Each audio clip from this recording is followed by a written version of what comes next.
Welcome to the premier podcast of Calumet College of St. Joseph's in Hammond, Indiana. We're located at 2400 New York Avenue, and our phone number is 219-473-7770. You can find us on Facebook, Instagram, and LinkedIn. My name is Ron Bush, and I'm an instructor in Business and Technology Department here, but also Program Director for our Cybersecurity program. You'll be hearing a lot about this opportunity in future podcasts. It's a partnership between Ivy Tech Community College, where students will receive special attention to help them finish their associate's degree and then we will continue to help them complete their bachelor's and master's degrees at Calumet College in cybersecurity. So what is cybersecurity? Well, think of it this way. Almost everything in our world is reduced to zeros and ones. That's what we call data. Every search engine, search in a search engine, every website, every browser, every purchase, every keystroke in social media, every email, well, you get the idea. Everything in our world that can be digitized is being digitized so that your medical records, your government records, business transactions, and just about everything you can think of is data, but most of it's legal. It's legal because you provided approval or acceptance to websites and to applications when you first started them. You gave those permissions, and so that data is there. However, let's think about what happens when a cyber criminal breaks in. The data is legally on other people's websites and their servers all around the planet, millions of them. They get hacked. That's called cybercrime. That information, that data is stolen now, and it's used by a criminal who probably doesn't have the greatest intents or intentions. And that's where cybersecurity comes in. It either protected your data or it allowed thieves to steal it. Think of every type of crime that you've ever heard of and realize that all of them can be either committed or aided by cybercrime or a cyber criminal. It's been recently reported that a cyber attack happens in America every 11 seconds, and that over 600,000 positions are going unfilled in America alone in cybersecurity just because there are not qualified people or educated people able to take those positions. This podcast and CCSJ's cybersecurity program is dedicated to overcoming this attack on our way of life and the freedoms that we enjoy. If you're looking for a great career that'll be there for the foreseeable future, anything dealing with data analytics, or securing that data, as in cybersecurity, are the two most promising areas I can think of. And now I'd like to introduce my special guest today, Amy McCormack. Good morning, Amy. Amy is the president of Calumet College of St. Joseph. Welcome to this premier podcast. Thank you. Good morning. I enjoyed listening to your intro. It made me a little nervous, but makes me nervous every time. Yes. So let's start with Calumet College. It's the first of these podcasts. Some of our listeners and viewers may not know anything about Calumet College. Tell us a little bit about it, our history. Well, we were started in 1951. We are very much an institution that serves our region, the Calumet region. Certainly Hammond, Indiana, Whiting, East Chicago, the South Side, and the far east side of Chicago also is probably most of our students. We have undergraduate students. We have two traditional undergraduate students, but then we also have two degree completion programs for those that have some college credit already and looking for an efficient and economical way to complete their degrees. And then we have 4 master's programs. So teaching, criminal justice, teacher education programs, criminal justice, business. Those are some of our biggest programs, but biomedical science and the sciences are probably our fastest growing. And we have a lot of students that start in psychology too. And then in our teacher education program, we do have a transition to teaching program. So those mid-career professionals that decide they want to go into teaching, we have a very efficient program to allow those that are still working to get their teaching certificate on Saturdays and become teachers. And certainly our region is in great need of good teachers. So that's a highlight. We're small and a lot of personal touch. We like to say we're an affordable and an accessible faith-based institution in Northwest Indiana. Excellent, excellent. That's a great introduction. You know, you and I were talking yesterday, and I've thought about it ever since. You talked about having a major in one of the disciplines that we have, the larger programs and the up and coming biosciences, but and a minor in cybersecurity, of course. And it hit me. There isn't anything that data doesn't touch today. There's no industry, no data, no area of discipline that isn't touched by data. We've got to secure that. Otherwise, all our intellectual property, our ability to conduct business or conduct education or anything else, government operations, everything becomes jeopardized. What an opportunity for us to offer this program. You mentioned to me yesterday about the majoring, let's say, in accounting or some other type of business, and a minor in cybersecurity. It occurs to me that a major in psychology and a minor in cybersecurity. One of the books I've longed to write is Thinking Like a Hacker. What causes these people to think this way? Because most of us don't. We think of how we can help or benefit ourselves and others. Hackers don't. Some of them are anarchists. They just don't like anybody. And some of them are just bent on doing evil things or taking advantage of things. Even if they're just interested in enriching themselves, it's often, they don't really care about who they hurt. Most people aren't like that, but unfortunately some are. And the internet gives people the power to take advantage of that. Yeah.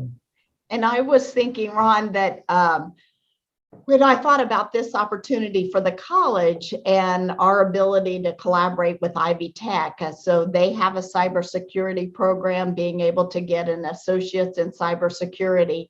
And as you know, those programs are aligned so they easily, their courses are taught on Calumet College's campus here in Hammond. And then they easily move right into a bachelor's in business management or a bachelor's in criminal justice. And there are other opportunities that we can easily adapt to. So I think the psychology is a great opportunity as well, and maybe accounting. But I think about when we talked about this program, and cybersecurity for me was something that's been on my radar since I started in 2017, even though I certainly don't know the language. I have been a victim, though, of cybercrime. I've been actually more than once in different ways. And so when that happened, I remember thinking, okay, who's behind doing the forensics, trying to catch these criminals in a crime that happened in a former workplace with a transfer of funds? We involved the FBI, and so they were involved. Personally, when someone tried to file a false tax return under my name, of course, I was involved with the IRS. And then my husband had his identity compromised. And so we got LifeLock, the company LifeLock. And so in the back of my mind, I was thinking, so who is the person that is on the other end of the phone that is helping me navigate this and secure or try to find these criminals? And we don't have a computer engineering program. So I was thinking, what the cybersecurity, what are the disciplines and the majors that could prepare students for careers sort of behind the scenes in that investigative work, trying to find these criminals. So unfortunately, cybersecurity has been on my mind for reasons that weren't that great to start with, but I think could be really great careers and futures for our students. Well, of course, I couldn't agree more. What a great train of thought, too. When you think about it, cybersecurity is this huge umbrella. and just about whatever appeals to you can fall under it. There are data analytics, there's software development, there's system administration, database management. There's a whole host of IT operations that come into play. There's such a thing as threat hunters. Those are people that actually go after cyber criminals. They're called back hackers. You've been attacked, and so now they trace back how the hack occurred and who did it. There's just a plethora of different opportunities in this. I think of police, again, we have a very large and successful criminal justice program here. Danny McGuire runs that. He and I have talked. When you think about a policeman that maybe he's at that age or that stage of life where he wants to maybe get off the streets or he wants to do something different, he doesn't want to give up investigations. My goodness, what a great opportunity. This is not something you're going to be out on the street that it takes a lot of physical activity and physical training, but it is something that you've got to use your mind. You've got to really think through and think about what you're doing, because the implications are pretty serious. If you hit the wrong button or you go after the wrong person and they know you're after them, you can cause a major issue.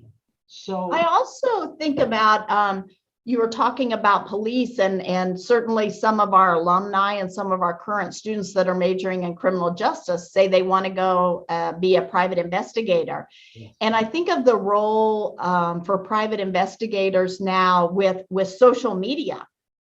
So when you mentioned that about, what do you call them? Back hunters or back hackers.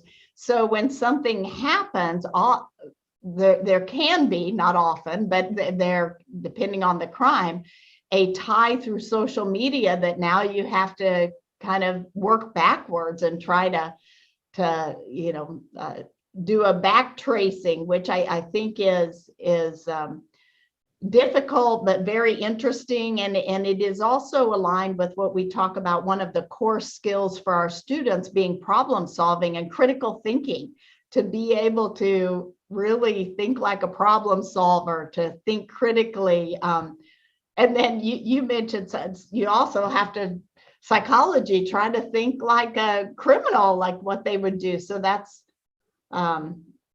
just made me think of the back hackers and the terminology in criminology, which or in cybersecurity. And I don't know all of it, but I find it very interesting. And I think just knowing that language, we probably have a course that is terminology of cybersecurity. Yeah, it's a great idea for a course. I think I'll work on it. So thank you. The other thing that I think of with cybersecurity, just your own personal security and a community resource that we could be as we get our program established and maybe working with Ivy Tech, the people in the community that could use assistance in just securing their own personal security. I know oftentimes we all have cell phones, and when you go in and get a new cell phone at AT&T or Sprint, you're relying on that person to help you do everything, which always makes me a little anxious. And I always wish that I could then take my phone and go to a trusted resource and say, okay, how do I make sure I'm securing data, tracing, all that information. So I think eventually that could be a nice resource for a workshop, just the top 10 things you should know about your settings on your phone to secure your own data. I couldn't agree more. As our cell phones become more and more powerful, there's a verse from scripture that says, to whom much is given, much is expected. I can't think of a day and time where we're not given so much that has responsibility with it. Yeah. Most of us can operate our control, our TV control to change channels with no problem. But you put a phone in front, and I've had students, they can do just about anything they want to do on the phone, but it's called cyber hygiene. Sometimes it's called computer hygiene. No idea what that is. I had a tax accountant. That I've done some consulting in cybersecurity as well. And one of the folks that I talked to was a tax accountant, had his own company, and he had actually used the same password. It was his wife's name and his anniversary date on everything. And he'd done it for years. He'd never changed passwords. So as he'd added more things, his website, his business grew, his email, all his servers, everything had his wife's name and his anniversary date on it. And so he called me and he said, I just got news from one of my clients that my email's been hacked. And he told me the story, and sure enough, it had been. And I said, well, let's start with passwords to find out how bad it is. And he told me what he had, and he told me for years he'd been using that. It was on everything. It was on his website. It was on everything dealing with this man's business and everything personal, all his social media. So now the hackers not only had his business email, they had everything. They had everything this man was affiliated with. If they wanted to, as has happened in the past, turn around and send out awful stuff from his website, from his email, really paint him in a terrible light, they could do that. They could destroy all of his information. He was literally at the mercy of criminals, and that's usually not a good place to be, simply because he didn't do the right thing with passwords. To go with what you're saying, I can't imagine anything more important. Having a long and strong password, changing it regularly. I like your idea for the workshop. I think that's one of the first things we'll do. Yeah, and the password, I'm probably guilty of not changing them nearly as often as I should. So I'm sure that there are many other people that are probably similar to the client you were just talking about. The other thing I think about, which at the college, we send around a lot of emails, but just the education for users, whether you get a message on your phone, which we do now, a lot of them, I get the AT&T, you've been given a credit on your account, please access your credit here, or we have erroneously billed you, please fill out a refund request. The criminals are so smart, and I think of how many people fall for that. Personally, the emails that go around our campus under my name happen maybe not monthly, but my email address, because of the president's email address, you can find my name on the website. You can find my email address. And then what happens is people send out emails that would appear to be for me, and being able to educate people, which we try to do here, but people still get caught when you're busy because the IP address looks almost exactly like my email address. So it'll have my initial at, sometimes they even use Calumet College. But then, the extension, and I may not have the terminology right, but will have something odd in it. And just to constantly, if you get an email that, oh, that's unusual, the president's asking me to contact her right away, like, because I've had that, and people will reach back out to me saying, do you need something? I'm not on campus. I'm like, that's a scam. So it just happens a lot. And being able to know, at least at the college, our IT department does a good job of sending around emails, quarterly, but even more often whenever there's an incident. Here are the things to be aware of: the tone, the language, any spelling errors, but looking at that address closely. And sometimes on your phone, that address doesn't show up unless you click on it. You get the first. So again, people are smart. They're like, okay, I'll make the first part of the address look exactly like her email address, so that if you don't click on it, you don't get the full address, email address. So you are right on target again. It's usually referred to as spear phishing. So it happens all throughout the business community, government officials, everyone, anyone that has any significant position is going to be pretty much at the mercy of people that go through, look at the websites and determine, oh, she's the president of Calumet College. we can spoof her email, which means we can make it look as though it's coming from Amy McCormack of Calumet College. They may actually even use your actual email address, but they'll have a redirect underneath. And that's where you need to learn. Often in classes, I'll teach how to hover over the email address so you can see where it really responds to or replies to. And so you're exactly right. There's company owners, presidents of large corporations that now they're over in Europe, they're on a business trip or they're on vacation. The CFO back at the home office gets an email and says, I need you to wire $30 million, or I mean, you put the number of zeros there that you want, that would be realistic.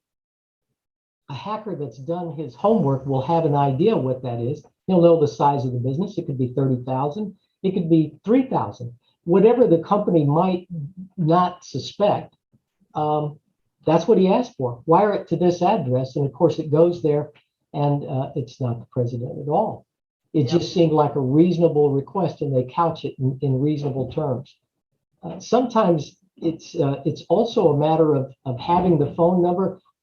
In the email, the hacker will explain, I'm not at my normal number. I'm at a different office. I'm on vacation. I'm out of town, or whatever the case might be. Right. Now, please call me at this number, or please respond to me at this address, or whatever, make it realistic and make it, I guess, understandable in the email. And now the individual that gets it, oh, she's not there. She wants me to contact her here. She wants me to click on this link. So you click on the link, you go there, you go to the website, you call that number. You're going to meet a social engineer in one format or the other. And now they're after your money, your credit, any information they can get from you. You're at the mercy, again, of a criminal. So you're right. It's all, the key is education in all of it, knowing what to expect and how to handle it. And I mean, it's just such a vulnerable place to be in as the president when those things appear to come from me. Of course they don't, but I feel so bad.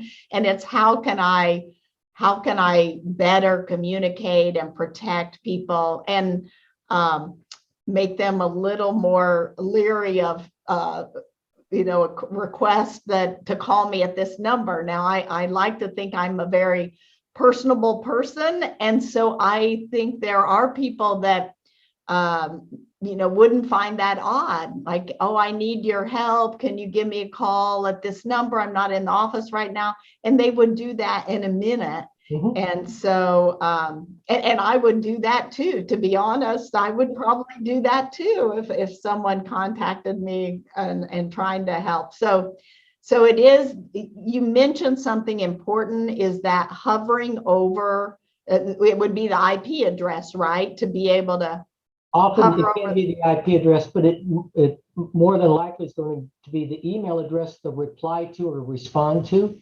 Okay. And so often that will have, let's say it's amy@gmail.com.